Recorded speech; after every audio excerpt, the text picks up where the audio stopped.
Assalamualaikum warahmatullahi wabarakatuh. Perkenalkan, nama saya Miftah Yusuf, NIM F1C225007, Prodi Matematika, Fakultas Sains dan Teknologi.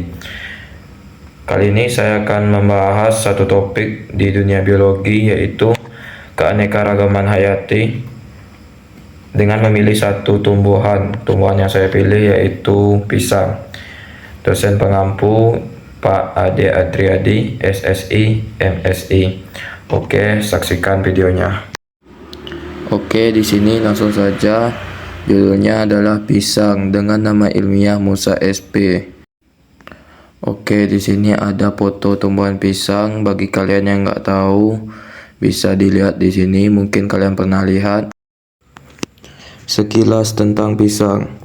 Pisang adalah salah satu tumbuhan tropis yang paling banyak dijumpai di Indonesia. Tanaman ini termasuk kelompok monokotil dari famili Musaceae dan mudah tumbuh di daerah beriklim lembab. Berbeda dari pohon berkayu, pisang memiliki batang semu yang tersusun dari pelepah daun yang saling membungkus. Bentuknya yang besar membuat pisang sering disebut herba raksasa. Selain buahnya yang bergizi, hampir semua bagian pisang bisa dimanfaatkan. Daunnya digunakan membungkus makanan, batang dan bongolnya untuk pupuk organik, dan bahkan seratnya untuk bahan kerajinan.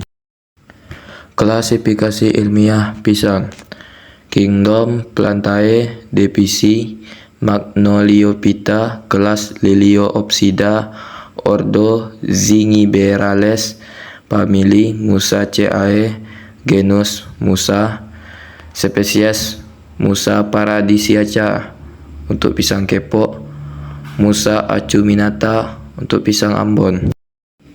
Morfologi pisang: akar berjenis serabut, tumbuh dari bonggol, berfungsi menyerap air dan menahan tanaman agar kokoh. Batang semu tersusun dari pelepah daun saling membungkus, bukan batang sejati. Daun berukuran besar, berwarna hijau dengan tulang daun sejajar dan mudah robek oleh angin. Bunga tersusun majemuk dan muncul dari jantung pisang. Bunga betina di bawah, bunga jantan di atas. Yang terakhir yaitu buah, tersusun dalam tandan, berkembang tanpa biji. Parthenocarpi. Reproduksi pisang. Yang pertama, vegetatif. Terjadi melalui tunas anakan yang tumbuh dari bonggol induk. Cara ini paling umum digunakan dalam budidaya pisang. Anakan akan tumbuh menjadi tanaman baru yang identik dengan induknya. Yang kedua, generatif. Melalui bunga dan buah. Namun sebagian besar jenis pisang tidak menghasilkan biji. Buah terbentuk melalui proses parthenocarpi, perkembangan tanpa pembuahan. Fotosintesis pada tumbuhan pisang. Tumbuhan pisang melakukan fotosintesis seperti tumbuhan hijau lainnya. Proses ini terjadi di daun, tepatnya pada kloroplas yang mengandung klorofil. Daun pisang yang lebar memaksimalkan penyerapan cahaya matahari. Hasil fotosintesis berupa glukosa digunakan untuk pertumbuhan batang, daun, dan buah.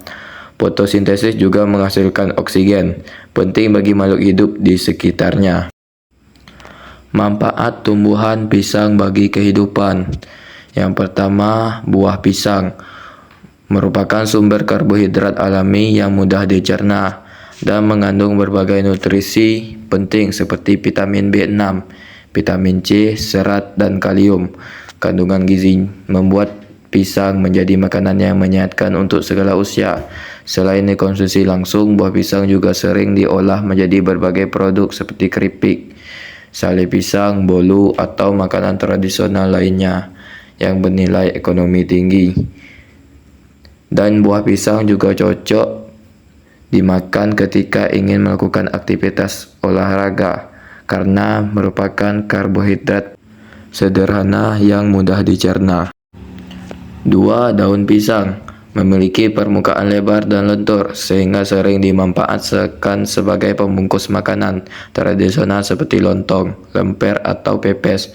Selain itu, daun pisang bersifat ramah lingkungan karena mudah terurai secara alami, menggantikan plastik dalam kemasan tradisional. 3. Batang dan bonggol pisang. Batang pisang sebenarnya adalah batang semu yang tersusun dari pelepah daun.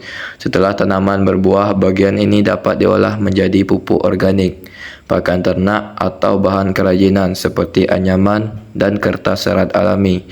Bonggol pisang juga mengandung air dan nutrisi yang bermanfaat untuk memperbaiki struktur tanah. 4. Nilai ekonomi dan sosial. Pisang menjadi salah satu komoditas pertanian penting di Indonesia. Budidayanya mudah, biaya produksinya rendah, dan permintaan pasarnya tinggi. Peran ekologis. 1. Menjaga kelembapan tanah.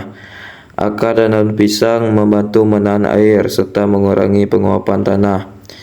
2. Habitat dan sumber pangan. Menjadi tempat hidup dan makanan bagi berbagai hewan seperti burung dan serangga. 3. Meningkatkan keanekaragaman hayati, menambah variasi tumbuhan dan mendukung keseimbangan ekosistem. 4. Menyerap karbon dioksida melalui fotosintesis. Pisang menyerap CO2 dan menghasilkan oksigen untuk lingkungan. Pesan akhir dari tumbuhan pisang adalah, dari akar hingga buah, pisang mengajarkan bahwa setiap bagian kehidupan memiliki manfaat. Tinggal bagaimana kita menjaga agar tetap lestari.